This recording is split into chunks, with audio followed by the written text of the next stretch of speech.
Jordan 1s have lost some hype, but these 85 cut bred 1s are still hitting for around $500. Are they worth the cop? Hey man, Termon 2 Real in the cut on the mic, and today we're gonna be doing a quick review / unboxing on these Jordan 1 bred 85 cuts 2025s that came out last year. Let me see the exact month real quick. That's crazy. I thought that these came out like last December area, but no, they came out in February last year, which is crazy, but I guess that makes sense. It was around this time last year. And yeah, both these actually came out around last year around the same time, like these Galaxies and these. Like 2025 was a crazy year. I'm sorry, but I just think, I don't think 2026 is gonna be 2025. Like hell no, like I don't think it is. I'm gonna be real. Like I just gotta keep it real. Like I make sneaker content, I wanna, you know what I'm saying, hype it up and stuff, but no, I just gotta keep it, real, man. 2025 is not gonna get beat by 2026. It just is what it is, man. But hey, first look at this shoe. I actually just sold these for around $475 on eBay, but after fees and stuff, probably I got like around $430. And I paid, you know what I'm saying, I'm not gonna say exactly what I paid, but I paid really good on them. So just made a little sum, and just like a cool shoe to have. I thought it was a cool shoe. I bought them before I went to SneakerCon Fort Lauderdale. Go check out that video if you haven't already. And I just want to have some cool stuff on the table. I just, you know what I'm saying, I thought more buyers were going to be in the building, but there was a lot of tire kickers. I'm going to keep it a band, but I did get a few sales, so that's always nice. But boom, when you unbox it, you know what I'm saying? So boom, when you pull them out, really nice shoe. I actually wanted to get these for the personal whenever they came out last year, because Breds, I have a little special connection with the Breds. Last time, like whenever I got into sneakers like pretty big, you know what I'm saying, around like 2016, I was like most into it, and that's when they came out. And I actually went to SneakerCon Atlanta that year, like the same weekend I think the Breds came out. And I remember at SneakerCon, so a few people, like people on the, because like at SneakerCon there's people that have tables, and there's people that would just like set up and put boxes on the ground and just set up somewhere and to sell there, you know what I'm saying? Because I think that's actually a smart play. People that do that, even though it's not as cool as a presentation, you save $300, but you know what I'm saying, it's also nice to have a table because, you know what I'm saying, you look more official. So just like whatever you want to do. But yeah, I remember I was talking to some dude, I think he was like an Asian dude. I remember I lost my train of thought because my battery went out. But yeah, so looking at the materials and stuff like that, really, you know, nothing too crazy, but it is good leather. Has 85 cuts, so the bottom, like the back looks like a bottle type shape, like looks like a Coke bottle type stuff.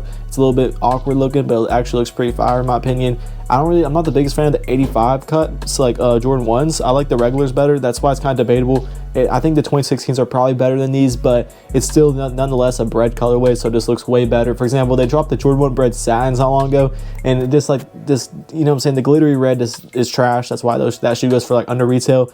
But this shoe goes for around $500 still, just because it was pretty limited. They only dropped at 23 boutiques around the US.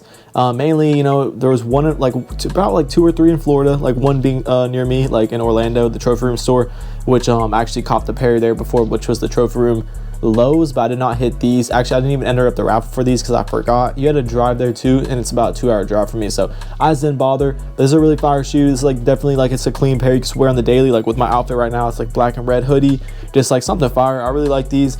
I would like to get a pair for the personal. I could actually probably squeeze into these because these are a size 12, but I really probably need like a 12.5 in these, or 13. Maybe 13 might be too big, but 12.5 for sure would be solid. These would definitely fit me, but they'd be a little bit tight. But yeah, nothing too crazy. This pair does come with a little hang tag, nothing too crazy. Let me know what y'all like better. Also comes with these comes with black and red laces. I think I'd just keep the black laces on, but the red laces would look fire too. But I think the black laces just blends in with the tongue the best. But I think the red lace would look too. Then it has the wing logo on all Jordans.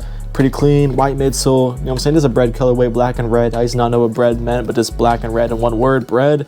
But yeah, let me know if you cop these. I do think these are worth the cop. They were supposed to drop last year during like Christmas area, but they ended up not coming out. They were rumored to come out again, like restock, but they never restocked. So that's why they're holding their price. Honestly, they'd probably go for cheaper if they hit like Sneakers app, but they never hit the Sneakers app. They only dropped at those 23 boutique stores.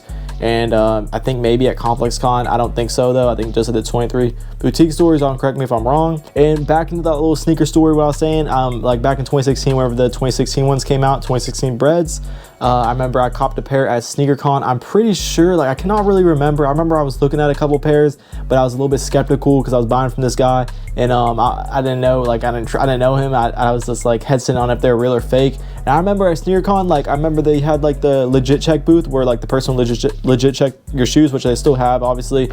Like because I was just at SneakerCon Fort Lauderdale, but I remember seeing that. I don't know if it's just because I was a kid and I was small and everything seemed bigger, bro. Whenever I looked at that line, it was like humongous. Like took up, like the line was like literally through the half the venue. Like literally, I'm not exaggerating, it was literally that long. Like people trying to get their shoes authenticated. And And you don't see that nowadays at the sneaker cons, which maybe at a certain time there will be, but whenever like I went to get a pair legit checked, it was at the end of the event. There was like literally like no line, just like maybe like 1 or 2 people. But yeah, it's all good. So yeah, that's a little sneaker story of my, you know what I'm saying, nostalgia for this shoe. Definitely one of my favorite Jordan 1s. These in the top 3s, I remember I copped like the same year I think they came out. Could be, I think I'm right. I think they both came out 2016. But yeah, stay tuned for more fire videos, y'all. I'm about to get these shipped out along with these. About to get the Galaxy foams and these shipped out. Stay tuned for more fire videos. God bless. Peace.